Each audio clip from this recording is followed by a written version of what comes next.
Assalamualaikum warahmatullahi wabarakatuh. Saya Ajeng Dwi Pratiwi dengan NIM 0309192048. Saya mahasiswa Tadris IPS 2 Universitas Islam Negeri Sumatera Utara. Nah, saya akan membawakan materi administrasi kurikulum. Video ini saya buat untuk memenuhi tugas dari Bapak Dr. Fedianto, MPD. Nah, sebelum masuk ke pembahasan, saya akan menjelaskan sedikit tentang apa sih itu administrasi kurikulum dan apa sih itu kurikulum. Nah, di sini kurikulum merupakan salah satu sistem program pembelajaran untuk mencapai tujuan institusional pada lembaga pendidikan, sehingga kurikulum memegang peran penting dan mewujudkan sekolah yang bermutu atau berkualitas. Nah, sekarang kita masuk ke pembahasannya. Yang pertama ialah pengertian administrasi kurikulum.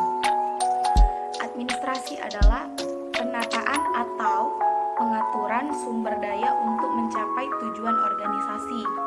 Sedangkan kurikulum ialah suatu program pendidikan yang berisikan berbagai bahan ajar dan pengalaman belajar yang diprogramkan, direncanakan, dan dicanangkan secara sistemik atas dasar norma-norma yang berlaku, dijadikan sebagai pedoman dalam proses pembelajaran bagi tenaga pendidik dan peserta didik untuk mencapai tujuan pendidikan. Nah, kurikulum juga didefinisikan sebagai suatu rencana tindakan atau dokumen tertulis yang mencakup strategis mencapai sarana atau tujuan yang diinginkan. Kurikulum juga dapat didefinisikan secara luas sebagai pembentukan pengalaman belajar siswa. Pandangan ini mempertimbangkan banyak faktor di sekolah, bahkan juga di luar sekolah, atau dengan direncanakan sebagai bagian dari kurikulum. Bahkan, kurikulum merupakan suatu bidang studi bersifat intelektual atau suatu subjek akademik yang berusaha dianalisis dan disintesis kajian utama, tren, dan konsep kurikulum.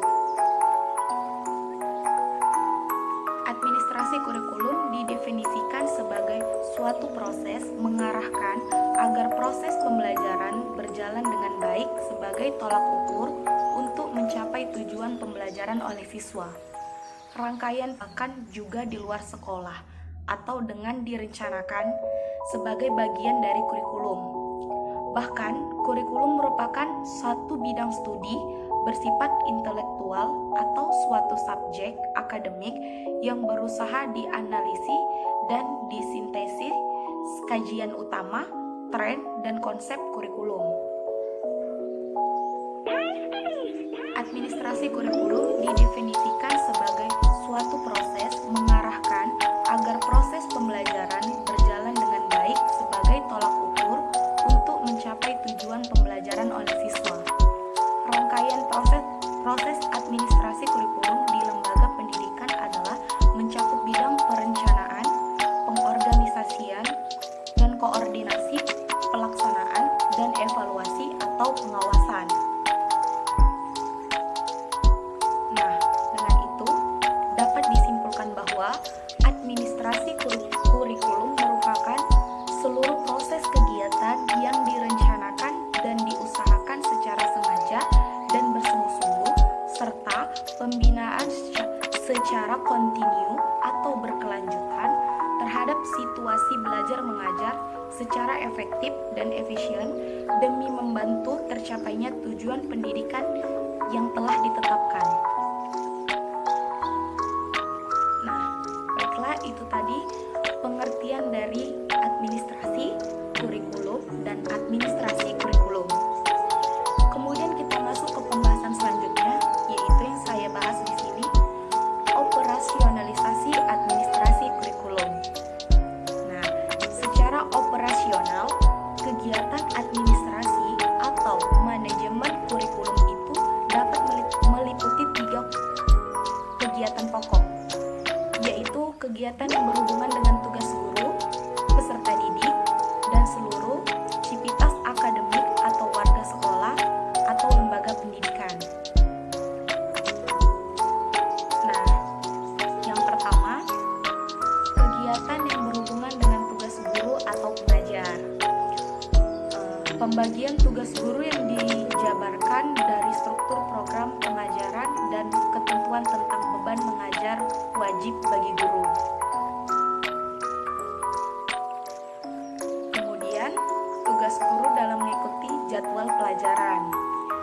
ada 3 jenis jadwal pelajaran untuk guru, yaitu yang pertama, jadwal pelajaran kurikuler, kokurikuler, dan ekstasi atau manajemen kurikulum itu dapat meliputi 3 kegiatan pokok, yaitu kegiatan yang berhubungan dengan tugas guru, peserta didik, dan seluruh civitas akademik atau warga sekolah atau lembaga pendidikan.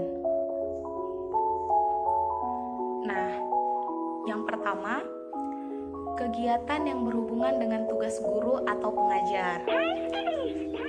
Pembagian tugas guru yang dijabarkan dari struktur program pengajaran dan ketentuan tentang beban mengajar wajib bagi guru. Kemudian, tugas guru dalam mengikuti jadwal pelajaran. Ada 3 jenis jadwal pelajaran untuk guru, yaitu yang pertama, jadwal pelajaran kurikuler, kokurikuler, dan ekstrakurikuler. Nah, yang pertama itu keseimbangan berat atau ringannya bobot pelajaran setiap hari. Kemudian, pengaturan mata pelajaran mana yang perlu didahulukan atau di tengah atau di akhir pelajaran setiap harinya, seperti pelajaran olahraga, bahasa Indonesia, matematika, kesenian, seni rupa, dan sebagainya. Nah, kemudian juga ada tugas guru dalam kegiatan PBM. Tugas ini merupakan serangkaian kegiatan pengajaran atau instruksional untuk mencapai hasil pengajaran yang lebih optimal, yaitu yang pertama, membuat persiapan atau perencanaan pengajaran atau desain instruksional. Yang kedua, melaksanakan pengajaran atau termasuk pengelolaan kelas. Yang ketiga, mengevaluasi hasil pengajaran yang secara singkat masing-masing dijelaskan. Nah, di sini saya akan menjelaskan, yaitu yang pertama, membuat desain instruksional. Desain instruksional adalah suatu perencanaan pengajaran yang menggunakan pendekatan sistem atau pengajaran dianggap sebagai sistem yang terdiri dari komponen-komponen yang saling berinteraksi dan saling berhubungan satu sama lain untuk mencapai tujuan yang optimal. Nah, kemudian yang kedua ada melaksanakan pengajaran. Hasil pengajaran yang secara singkat masing-masing dijelaskan. Nah, di sini saya akan menjelaskan, yaitu yang pertama, membuat desain instruksional. Desain instruksional adalah suatu perencanaan pengajaran yang menggunakan pendekatan sistem atau pengajaran dianggap sebagai sistem yang terdiri dari komponen-komponen yang saling berinteraksi dan saling berhubungan satu sama lain untuk mencapai tujuan yang optimal. Nah, kemudian yang kedua ada melaksanakan pengajaran, termasuk strategis pengelolaan kelas. Nah, setelah membuat persiapan mengajar, maka melaksanakan pengajaran merupakan operasionalisasi dari desain instruksional secara konsisten dan konsekuen, disertai tindakan pengelolaan kelas secara efektif dan efisien. Apalah artinya suatu desain atau program yang telah dibuat dengan baik jika tidak dilaksanakan secara konsisten dan konsekuen, tanpa memperoleh umpan balik, merevisi, dan seterusnya. Nah, dalam melaksanakan pengajaran, atau bisa juga termasuk dalam desain, adalah pengambilan strategi demi optimalisasi pelaksanaan serta keberhasilan PBM, yang biasa disebut sebagai pengelolaan kelas.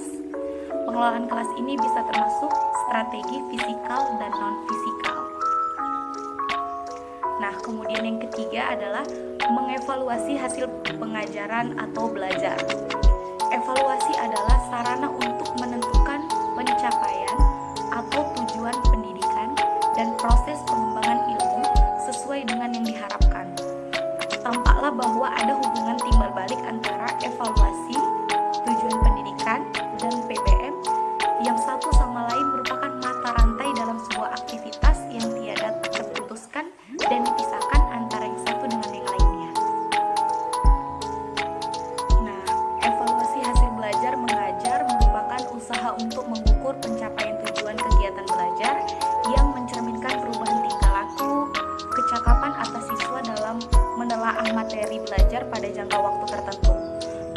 tingkah laku tersebut dapat terarah, bahkan dapat diketahui berstatus dan kedudukannya, dan dapat digunakan untuk mengembangkan kemampuannya baik secara individual maupun kelompok. Nah, kita masuk yang kedua, yaitu kegiatan yang berhubungan dengan tugas peserta didik atau siswa. Kegiatan-kegiatan peserta didik demi suksesnya PBM tertera dalam jadwal kegiatan belajar yang telah disusun oleh pihak sekolah yang berkolaborasi dengan seluruh warga sekolah secara pedagogis beserta jadwal tes, ulangan, ujian, olahraga, kegiatan ekstrakurikuler, dan jadwal kegiatan belajar yang diatur sendiri oleh siswa dalam strategi mensukseskan hasil studinya. Seorang pelajar atau mahasiswa yang studi aktif dan kreatif bisa menyusun jadwal untuk waktu-waktu belajar, rekreasi atau rileks, tugas sosial, membaca koran, dan sebagainya. Nah, masuk yang ketiga, yaitu kegiatan yang berhubungan dengan seluruh civitas atau akademik. Civitas akademik. Kegiatan ini merupakan pedoman sinkronisasi segala kegiatan sekolah yang kurikuler, ekstrakurikuler, akademik ataupun non-akademik. Hari-hari kerja, libur, karya wisata, hari-hari besar nasional atau agama, dan sebagainya.